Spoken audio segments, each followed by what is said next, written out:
Shalom semua. Hari ini merupakan hari Prapaskah kita yang ke-36. Dan mari saya membawa kita semua untuk membuka Alkitab dan merenungkan firman Tuhan yang terdapat dalam Yohanes 12 ayat 20 hingga 33. Yohanes 12 ayat 20 hingga 33. Di antara orang ramai yang pergi ke Yerusalem untuk beribadat pada waktu perayaan itu ada sebilangan orang Yunani. Ayat 21. Mereka mendapatkan Filipus yang berasal dari Betsaida di Galilea lalu berkata, "Tuan, kami ingin bertemu dengan Yesus." Ayat 22. Filipus pun memberitahu Andreas, lalu mereka berdua pergi menyampaikan hal itu kepada Yesus. Ayat 23. Yesus berkata kepada mereka, "Sudah sampai masanya anak manusia dimuliakan." Ayat 24. "Sesungguhnya aku berkata kepadamu, jika benih gandum tidak jatuh di tanah lalu mati, benih gandum itu hanyalah benih. Tetapi sekiranya benih itu mati, benih itu akan banyak menghasilkan buah." Ayat 25. "Orang yang sayangkan hidupnya akan kehilangan hidup itu. Tetapi orang yang tidak sayangkan hidupnya di dunia ini akan mendapat hidup yang kekal." Ayat 26. "Sesiapa yang ingin mengabdi kepadaku, mesti mengikutku. Dan di mana aku berada, di situ juga abdiku. Orang yang mengabdi kepadaku akan dihormati oleh ibu bapa." Ayat 27. "Hatiku resah. Apa yang akan ku katakan? Patutkah aku berkata, Bapa, jauhkanlah aku daripada saat penderitaan ini? Namun demikian, sebab itulah aku datang menghadap saat ini." Ayat 28. "Bapa, tunjukkanlah kemuliaan namamu." Ketika itu, kedengaran suara dari langit berkata, "Aku sudah menunjukkan kemuliaanku dan aku akan menunjukkannya lagi."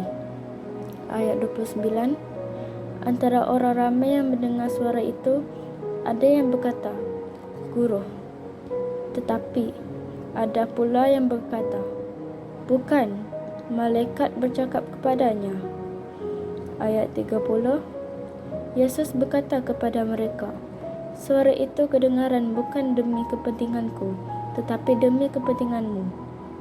Ayat 31. "Sudah sampailah masanya dunia ini dihakimi. Kini pemerintah dunia ini akan digulingkan."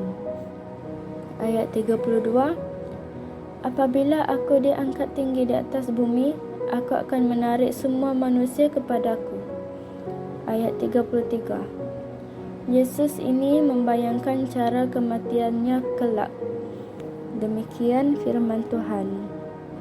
Sebelum penyalibannya, orang bukan Yahudi datang mencari Yesus. Dia tahu sudah tiba masanya untuk dia mati bagi dosa seluruh dunia. Bukan sahaja orang Yahudi, dia akan menggenapi janji Tuhan kepada Abraham bahawa salah seorang daripada keturunannya akan memberkati seluruh dunia, dan Yesus adalah keturunan itu. Kerana apabila dia ditinggikan di kayu salib, seluruh manusia dapat ditarik kepadanya.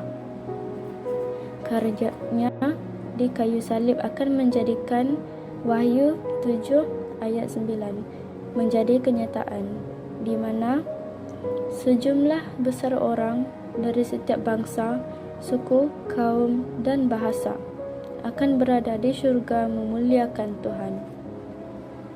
Sebiji benih mesti mati untuk menjadi tumbuhan yang menghasilkan banyak benih.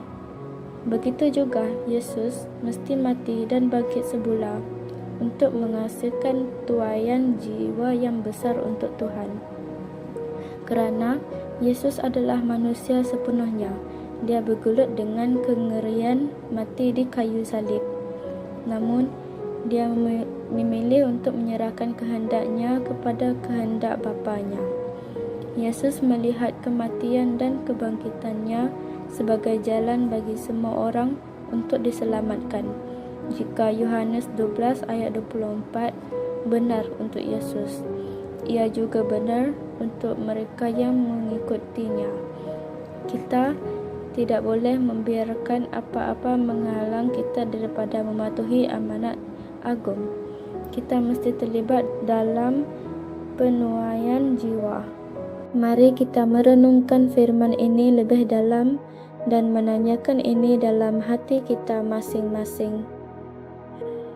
Adakah apa-apa yang menghalang kita daripada berkongsi Injil dengan orang lain? Adakah perkara seperti menginginkan keseronokan atau kejayaan, mempunyai idea yang tidak adil tentang orang lain, atau masalah lain yang menyukarkan kita untuk mematuhi amanat agung? Adakah kuasa salib akan bersama orang lain melalui kata-kata dan tindakan kita? Mari kita tutup renungan ini dalam doa.